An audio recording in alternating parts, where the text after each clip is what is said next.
नमस्कार, बहुत स्वागत है आपका बड़ी खबर में और मैं हूं आपके साथ चेतन पाठक। इस बुलेटिन में हम बात करेंगे दिन की 4 बड़ी खबरों की। पहली खबर चंडीगढ़ से है, जहां सीएम मनोहर लाल ने प्रेस कॉन्फ्रेंस की है और पंचायती राज पर सीएम मनोहर लाल ने कई बातें सामने रखी हैं। दूसरी खबर कोसली विधानसभा के गांव ढोकिया से है, जहां शादी समारोह में हाई वोल्टेज ड्रामा देखने को मिला है। तीसरी खबर गुरुग्राम से है, जहां सीएम फ्लाइंग की टीम ने पानी में हो रहे धांधली का खुलासा किया है। चौथी बड़ी खबर अंबाला से है, जहां सीडब्ल्यूसी की बैठक में रेलवे चाइल्डलाइन ने अपनी शिकायत मिलवाया है। ये 4 बड़ी खबरें आज की आपके सामने हैं, जहां पहली बड़ी खबर पंचायती राज पर सीएम मनोहर लाल का बड़ा ऐलान, शादी के रंग में पड़ोसी का भंग, ये दूसरी बड़ी खबर आपके सामने है।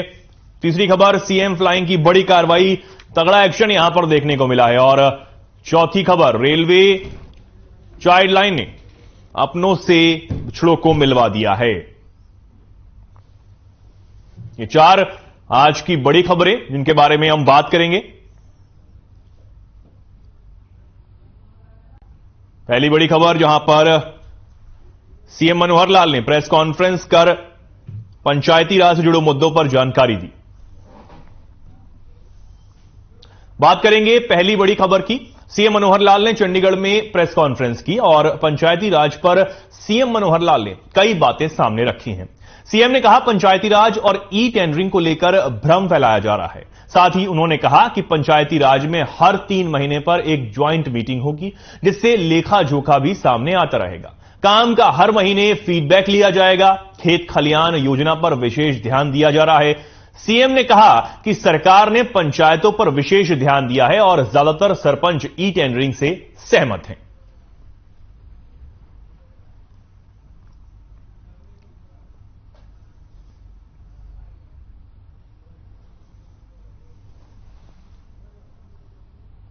ग्रामीण क्षेत्र के अंदर अपना जो पंचायती राज सिस्टम है, उस पंचायती राज सिस्टम के बारे में कुछ जो भ्रांतियां हैं या कई तरह के विषय चले पिछले दिनों में, तो केवल उसको स्पष्ट करने के लिए और आपके सामने विषय में रख रहा हूं।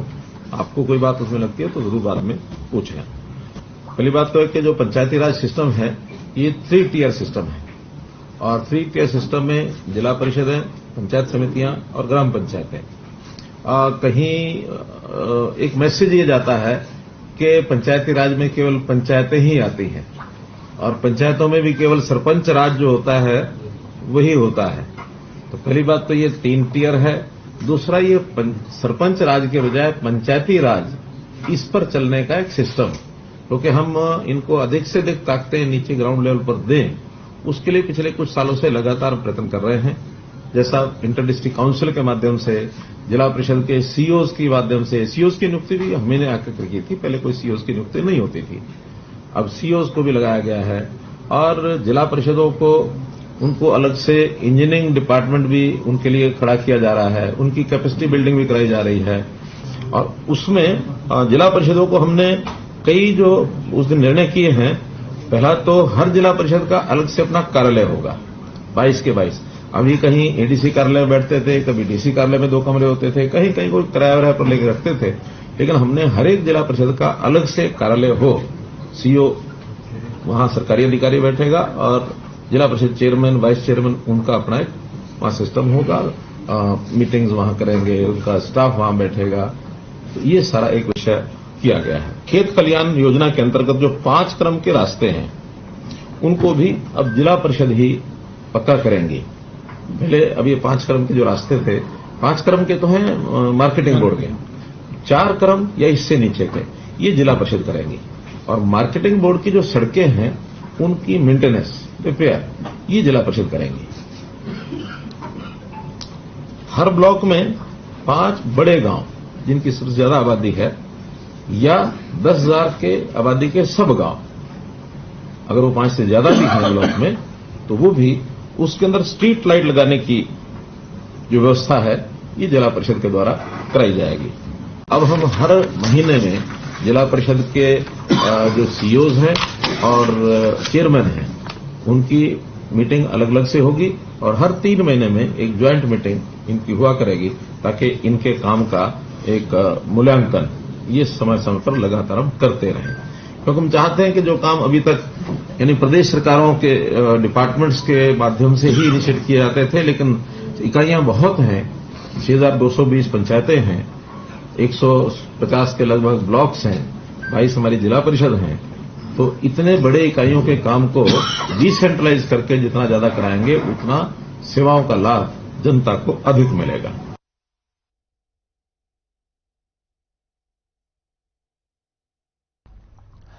और यहां पर ई टेंडरिंग पर फैलाई जा रही हैं भ्रांतियां, ये मुख्यमंत्री मनोहर लाल की तरफ से कहना है। और इस पर ज्यादा बातचीत के लिए हमारे साथ बीजेपी प्रवक्ता सत्यव्रत शास्त्री फोन लाइन पे जुड़े हैं। सर, बहुत स्वागत है आपका। मुख्यमंत्री की तरफ से यह ऐलान कर दिया गया है, लेकिन क्या आपको लगता है कि सरपंच मानेंगे? जी सत्यव्रत जी, आपको मेरी आवाज आ रही है?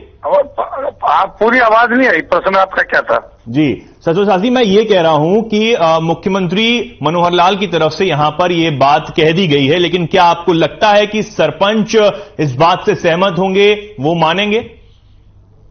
देखिए, अधिकतम सरपंच इस विषय को समझ चुके। जैसा कि पहले जब एजिटेशन हुआ तो ई टेंडरिंग का विरोध था। अब आपने देखा होगा पिछले 5, 7, 10 दिन से ई टेंडरिंग के विरोध, हमारा ई टेंडरिंग से विरोध नहीं है। यानी कुछ चीजें समझ में आई कि यार ई टेंडरिंग गलत तो नहीं है, लेकिन उसका रेट, उसकी अमाउंट बढ़नी चाहिए। यानी 20 लाख है, उसको 50 लाख करना चाहिए। इस प्रकार की जो चीजें हैं ये धीरे धीरे लोगों की समझ में आ रही हैं और सरपंचों को जो टेक्निक समझनी चाहिए उस पर ध्यान देना चाहिए। माने मुख्यमंत्री जी का, मंत्री जी का, ताकि सबका भी आग्रह यही है कि जब देश दुनिया आगे बढ़ रही है तो हम सबको तकनीक का प्रयोग करना चाहिए और तकनीक के प्रयोग से हम काम को बखूबी अच्छा भी, प्रामाणिकता के साथ भी और पारदर्शिता के साथ भी कर सकते हैं। तो मेरे हिसाब से मेरी जितनी चर्चा गांवों में होती है, सरपंच सहमत है। कुछ लोगों के पॉलिटिकल इंटरेस्ट हो सकते हैं या ये भी कह सकते हैं कि उनको अभी पूरी तरह बात रास आई नहीं है, समझ नहीं आई है, लेकिन धीरे धीरे जब वो काम में लगेंगे तो ये सब चीजें उनको भी आसान से लगने लगेंगी। ईवीएम का विषय था कि जब ईवीएम आई तब कितना सा विरोध हुआ, किस किस प्रकार विरोध हुआ, लेकिन आज देश दुनिया के अंदर सफल लोकतंत्र का माध्यम बन चुकी है। तो ये सब एक बार सरपंच से भी हम लोग पूछ लेते हैं कि वो इस बात से खुश है कि नहीं है। हमारे साथ फोन लाइन पर बिल्लू ढैया जुड़े हैं, प्रधान सरपंच एसोसिएशन। सर, बहुत स्वागत है आपका भी। ये जो बात यहां पर की गई है, क्या आप खुश हैं? अब आपकी तरफ से रजामंदी है, आप मान गए? नहीं सर, हमारी तरफ से कोई रजामंदी नहीं है। ये बातें तो अपने सीएम साहब ने 9 तारीख को मीटिंग में ही फाइनल करी थी, लेकिन हम लोग असहमत थे और कल जो बुलाया था हमारे एसोसिएशन को वो भी यही बात कह रहे थे, लेकिन हम असहमत हैं, इन बातों से बिल्कुल भी सहमत नहीं है। ठीक है, लेकिन अभी तो आपकी कुछ मांगे तो मान ली गई हैं और बीजेपी की तरफ से भी कहा जा रहा है, खुद मुख्यमंत्री की तरफ से भी कहा जा रहा है कि कुछ सरपंच ई टेंडरिंग से तो सहमत हैं, उनको उससे दिक्कत नहीं है। मेरे भाई साहब, ये जो कुछ वाली बात है ना, एक तो हमें इस बात से बहुत ही नाराजगी और दिक्कत है। कुछ यानी कुछ नहीं, ये एक तो ये बार बार ये करे कुछ सरपंच कुछ मान गए, कुछ नहीं मानने हैं। एक तो ये कुछ वाली बात को छोड़ दें और एक ये पारदर्शिता, प्रामाणिकता, हम कोई अलग से थोड़ी काम करते हैं कि सरपंच कोई पर्दे के पीछे काम करता है और ठेकेदार सरपंच टेक्निकल है नहीं है, वो ठेकेदार टेक्निकल है। ठेकेदार कहाँ का टेक्निकल है? ठेकेदार भी वही है, सरपंच भी वही है। वो सरपंच बन गया, वो ठेकेदार बन गया। काम कराने वाले तो वही जेईएसडीओ है, वही सरकारी अधिकारी है, वही प्रामाणिकता, गुणवत्ता पर देखते हैं, सब कुछ है। ठीक है, हमारे साथ बीजेपी प्रवक्ता सत्यव्रत शास्त्री भी जुड़े हुए हैं। सत्यव्रत जी, यहां पर हमारे साथ बिल्लू जी जुड़े हैं, वो तो कह रहे हैं कि हमारी तरफ से कोई रजामंदी नहीं है, हम नहीं माने हैं, हम कुछ भी नहीं है। देखिए, ना मानने का विषय नहीं है। विषय यह है कि जो चीजें खड़ी की गई हैं उनमें दिक्कत क्या है। आप समझिए, अभी पंचायत समिति, जिला परिषद के लोगों को भी काम का अधिकार मिलेगा। इससे पहले ये नहीं होता था। इस बार उनके चुनाव भी सेपरेट हुए, उनकी आइडेंटिटी भी सेपरेट है, वो भी जो इस काम पर सहमत हैं। तो ये सब काम जो है ये समाज में या सरकार द्वारा किया जा रहा है ये किसी के खिलाफ नहीं है, समझना ये पड़ेगा। जो विरोध करेंगे वो विरोध आप सरकारों का विरोध नहीं मानिए और न माना जाएगा। ये बात है कि आपको सिस्टम क्यों फॉलो क्यों नहीं करना चाहते, जो नई तकनीक है उसको स्वीकार क्यों करना चाहते हैं। अधिकारों में कटौती कहीं आई है क्या, अमाउंट में कोई कटौती आई है क्या कि आपके किस स्तर के गांव को इतना ही पैसा मिलेगा, इसको इतना ही मिलेगा। नहीं, उनका ये तो कहना है कि सरपंच की पावर आप कम कर रहे हैं। सरपंच की पावर कहां से, केवल तकनीक जो पेपर का काम था वो पेपर के बजाय ऑनलाइन आया है, केवल अंतर इतना है, पेपर से पेपरलेस की ओर है। ठीक है, कोई भी अधिकार कोई भी चीजें जो है वो गांव के अंदर पैसा आना चाहिए, ये सबको पता होना चाहिए ना। आगे सरपंच बना है तो गांव का जब पैसा आना चाहिए, उस पैसे से गांव का विकास हो, पैसे की रुकावट नहीं है। सरकार ने कहीं ब्रेक नहीं लगाया कि इतने % से ज्यादा पैसा नहीं देंगे, इतना नहीं देंगे। सरपंचों का कहा प्रस्ताव रखिए, प्रस्ताव ठीक है, ठीक है, जवाब ले लेते हैं बिल्लू जी से। बिल्लू जी, बात यहां पर की जा रही है कि आपको कोई पावर आपकी कम नहीं की है, पूरा पैसा तो आपको मिल रहा है, फिर कहां दिक्कत है? हमारी सारी पावर छीन रही है। पावरों का तो वो है ये, पावर छीनने पर तो लड़ाई हुई है। अगर पावर नहीं छीनी जाती तो लड़ाई कहां से आती। ई टेंडरिंग पहले थी, आगे लागू कर लेते, लेकिन पावर कहां थी। सरपंच 20 लाख का कार्य कराने का अधिकार रखता था, उसको और बढ़ाना चाहिए था, लेकिन उन्होंने तो बिल्कुल जीरो पे लाकर टेक दिया। सरपंच को बिल्कुल ये कर दिया कि अपने आप बैठे, पंचायत का कोई मतलब नहीं हमारे को, हम तो ठेकेदार से। नहीं, वो ये भी कह रहे हैं कि आपको नई प्रणाली से दिक्कत हो रही है, क्यों दिक्कत हो रही है? ये नई प्रणाली में क्या ठेकेदारी, ये कौन सी नई प्रणाली है? ये ई ग्राम स्वराज पोर्टल है, ई ग्राम स्वराज जो 4 साल पहले लागू हो गया था। उस पे आप कोई भी ग्रामीण, कोई भी आदमी उसको देख सकता है कि इस गांव में कितना पैसा है, क्या काम किया, क्या नहीं किया। कोई ग्राम स्वराज पोर्टल खोल कर अब आपकी आगे की रणनीति क्या है? 17 तारीख की जो आपकी बात तो रणनीति हमारी जो हरियाणा की पूरी एसोसिएशन है, हमारी उसका यही फैसला है। हम इससे बिल्कुल सहमत नहीं। हमारा जो परसों का आंदोलन है 17 तारीख का विधानसभा घेराव का, वो पूर्ण रूप से होगा और लाखों की संख्या में हमारे सरपंच साथी, मेंबर पंचायत और जो गांव के लोग हैं चंडीगढ़ जाएंगे और विधानसभा का घेराव करेंगे फाइनल तक। ठीक है, बहुत धन्यवाद आप दोनों का हमारे साथ जुड़ने के लिए। आगे बढ़ते हैं। खबर कोसली विधानसभा के गांव डोकिया से है, जहां एक घर में मंगलवार रात को एक बेटी की शादी के आयोजन की तैयारियां बड़े धूमधाम से चल रही थीं। लेकिन इसी घर के कुछ बच्चों से खेलते वक्त पड़ोसी के घर का शीशा टूट गया और उसी से नाराज पड़ोसी के पूरे परिवार ने इस परिवार की 4 महिलाओं सहित 5 लोगों को लाठी, डंडों और कुल्हाड़ी से वार कर गंभीर रूप से घायल कर दिया, जिसके बाद घायल हुए परिवार ने भी पड़ोसी के घर तोड़फोड़ कर दी। मामले की नजाकत को देखते हुए पुलिस ने दोनों पक्षों के 31 लोगों के खिलाफ मामला दर्ज कर जांच शुरू कर दी और विवाह वाले घर की सुरक्षा में भारी पुलिस बल तैनात कर दिया गया। विवाह वाले पीड़ित परिवार का कहना है कि खेलते वक्त बच्चों से पड़ोसी के घर का शीशा टूट गया, जिसके लिए इन्होंने पड़ोसियों से माफी भी मांगी और टूटे हुए शीशे के पैसे भी देने की बात रखी। बावजूद इसके उन्होंने घर में घुसकर घर की महिलाओं, बच्चों और पुरुषों पर लाठी डंडों से पीट कर उन्हें अधमरा कर दिया और महिलाओं के जेवर तक वो वहां से छीन कर ले गए।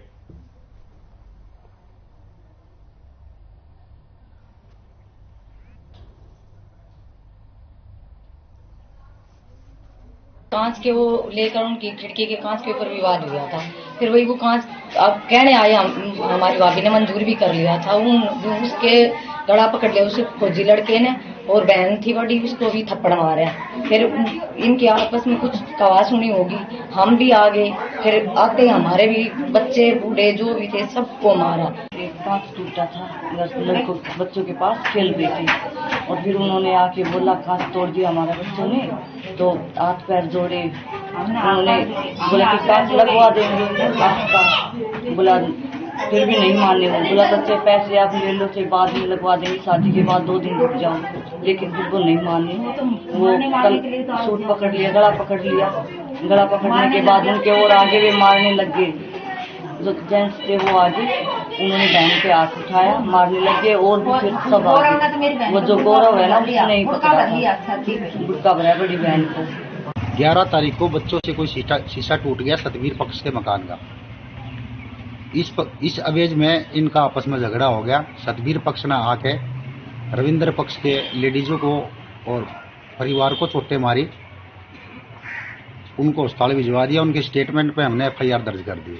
तो जो घर का मौजूद था उन्होंने गलती मान ली थी कि भाई कहाँ टूट गया तो हम तुम्हारे पैसे दे देंगे, और या तो आप अभी लगवा लो या बाद में लगवा देना, हमारे शादी है, शादी के बाद आप जैसा कहोगे वैसा कर लें।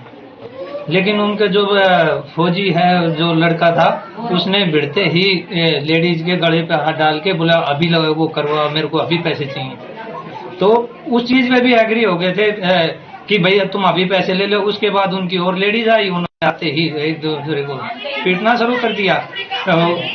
फिर से फोन करके उन्होंने अपने लोग आदमी को बुला लिया, आदमी ने आते ही लेडीजों पे वार करना शुरू कर दिया।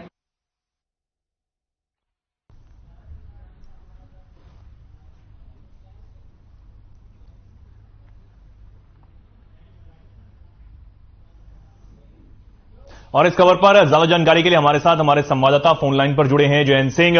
क्या ये पूरा मामला है, क्या सच में सिर्फ शीशे को लेकर इतना बड़ा विवाद खड़ा हो गया?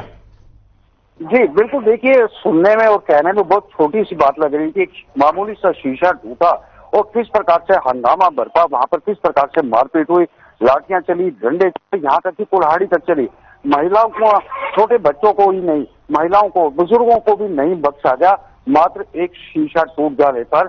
आपको बता दें कि कल इस गांव के अंदर जिला रेवाड़ी का गांव है डोकिया, जहां एक बेटी की शादी थी, उसकी तैयारियों में खुशियां मनाई जा रही थी। लेकिन अचानक जो पड़ोस के लोग थे, 2 दिन पहले इसी घर के बच्चों ने उनका शीशा तोड़ दिया था। खेलते समय उनकी बॉल जो है शीशे पर लगी और खिड़की का शीशा टूट गया। बस इतनी सी नाराजगी थी। जबकि जिन बच्चों से शीशा टूटा उनके पेरेंट्स ने पैसे देने के लिए भी बोला कि हम ठीक करवा देंगे, लेकिन उनको तसल्ली नहीं हुई और उन्होंने घर पर आकर पहले तो गाली गलौज किया। उस गाली गलौज करने वालों में करीब 15 से 16 लोग थे उस परिवार के, जिनका शीशा टूटा। लाठियों से, डंडों से और कुल्हाड़ी तक से पूरे घर के लोगों को घेर लिया और जबरदस्त पिटाई की, जिसके बाद उन्होंने पुलिस को भी कॉल किया और उसके बाद उपचार के लिए स्थानीय हॉस्पिटल में भेजा गया। लेकिन कल की शादी थी, इसी शादी को देखते हुए जो वहां पर जो पीड़ित परिवार था और उसकी सुरक्षा के लिए भारी पुलिस बल लगाया गया। लेकिन देखिए विडंबना देखिए कि एक पड़ोस में रहने वाला कहते हैं कि अपने रिश्तेदार बाद में काम आते हैं, पहले पड़ोसी काम आते हैं। लेकिन ये पड़ोसियों का कारनामा देखकर तो समाज को एक शर्मिंदगी का सामना जो है वो जरूर करना पड़ रहा है रेवाड़ी के अंदर। जी जैन, पुलिस प्रशासन अब क्या कह रहा है इस पूरे मामले पर? आप बिल्कुल देखिए, क्या किसी की गिरफ्तारी इस मामले में हुई है, कोई कार्रवाई की गई है? बिल्कुल देखिए, पुलिस का साफ तौर पर कह रहा है कि जिन लोगों से पहले शीशा टूटा था उन लोगों ने भी बाद में जाकर उनके घर में तोड़फोड़ की और ये कार्रवाई जो मारपीट की कार्रवाई थी दोनों पक्षों की तरफ से की है और दोनों पक्षों के लगभग 21 लोगों के खिलाफ पुलिस ने मामला दर्ज कर अब जांच शुरू कर दी है और वो आसपास लगी सीसीटीवी फुटेज भी खंगाल रही है। उन सीसीटीवी फुटेज के आधार पर पुलिस का साफ तौर पर कह रहा है कि जो भी दोषी होगा किसी भी कीमत पर बख्शा नहीं जाएगा, क्योंकि समाज में इस प्रकार की अराजकता को देखकर समाज में और भी कुरीतियां फैलती है और इस प्रकार के दंगे फसाद फैलते हैं। लेकिन ऐसे दंगे फसाद विशेषकर गली मोहल्लों में, पड़ोस में और शादी के मौके पर तो कभी नहीं होने चाहिए और पुलिस इस बारे में पूरी तरीके से मुस्तैद है और बारीकी से हर एंगल की जांच कर रही है, क्योंकि कल की शादी थी पीड़ित परिवार के घर में, अब शादी हो चुकी है तो पुलिस भी अब कार्रवाई में जुट चुकी है। लेकिन उनका साफ तौर पर कहना है कि किसी को भी बख्शा नहीं जाएगा, जो भी दोषी होगा उन्हें जरूर सजा मिलेगी। चैन, जो आसपास के जो बाकी घर हैं, क्या उन लोगों की तरफ से कहा जा रहा है कि इन दोनों परिवारों के बीच में कोई आपसी रंजिश है? देखिए आपको बता दें कि जो पीड़ित परिवार है, जिनकी परिवार के साथ जो मारपीट की गई है, उनका ये आरोप है कि उन्होंने न केवल शीशा टूटने पर मारपीट की और बल्कि घर की महिलाओं के जेवर तक छीन कर ले गए, उनके कान में से जो उनके ईयर्स रिंग थे वो भी छीन कर ले गए। और आप तस्वीरों में भी देख सकते हैं कि किस प्रकार से उन्हें चोटें मारी गई है, लाठी डंडों से पीटा गया है। और जो पीड़ित परिवार है उनका ये कहना है कि जिनका शीशा टूटा है ये क्रिमिनल परिवार है और कुछ समय पहले उनके घर में बेटे की रिश्ता तय किया गया था, शादी होने वाली थी, लेकिन शादी से पहले मैं आपको यहीं रुकना चाहूंगा। जी बहुत धन्यवाद आपका ये जानकारी हमें तक पहुंचाने के लिए। आगे बढ़ते हैं। सीएम फ्लाइंग की टीम ने संयुक्त कार्रवाई करते हुए पानी में हो रहे धांधली का खुलासा किया है। आपको बता दें कि सीएम फ्लाइंग समेत एमसीजी और बिजली विभाग की टीम ने यहां पर यह बड़ी कार्रवाई की है और गुरुग्राम के पालम विहार के निहाल कॉलोनी में चल रहे अवैध प्लांट में छापेमारी की। जांच से टीम को 20 लीटर की बिस्लरी की नकली पैकेजिंग वाली पानी की बोतलें मिली, जिन्हें मार्केट में सप्लाई किया जा रहा था। टीम ने बोतलों को जब्त कर लिया। साथ ही टीम ने गुरुग्राम के IMT मानेसर में भी सीएम फ्लाइंग MCG की ओर से कई ठिकानों पर छापेमारी की गई थी। वहीं टीम ने जब्त कर आगे की कार्रवाई शुरू कर दी है।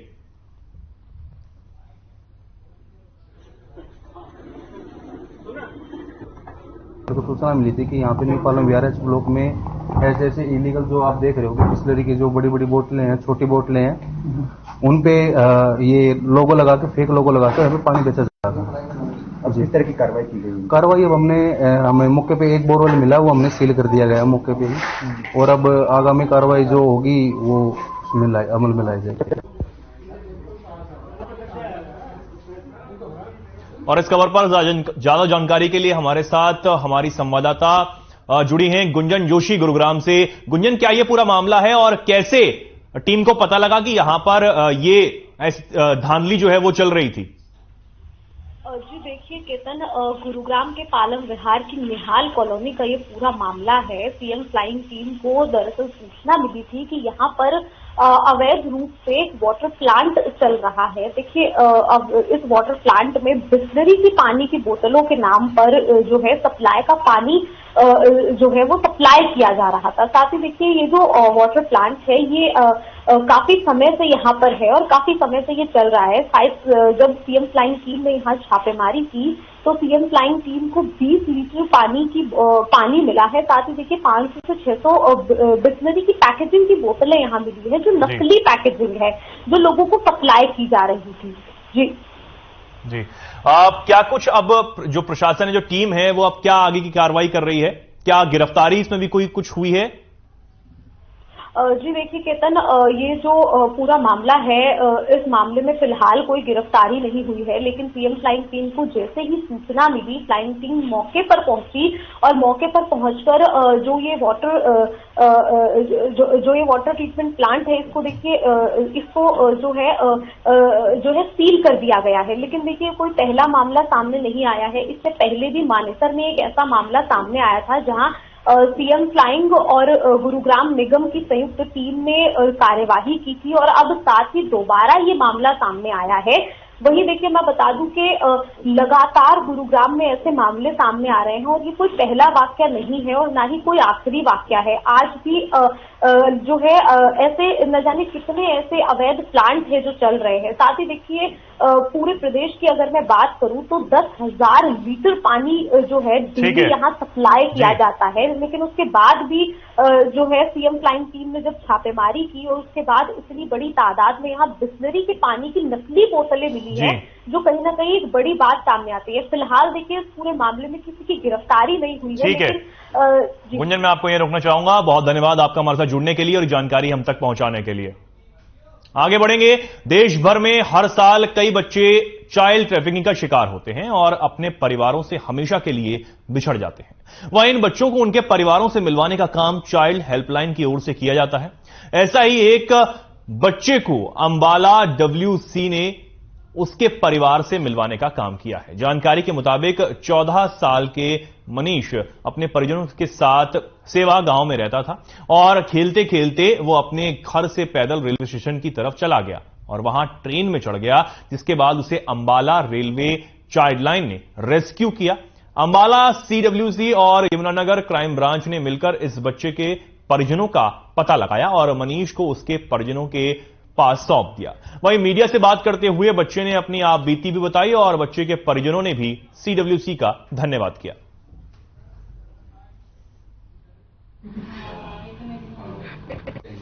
अच्छा हाँ जी, चलो। के बाद खेल रहा था, खेलते खेलते स्टेशन पे आ गया। ट्रेन आ गई, ट्रेन पे बैठा, अंबाला उतर गया। फिर अकेले। फिलहाल के लिए खबरों में इतना ही। नमस्कार।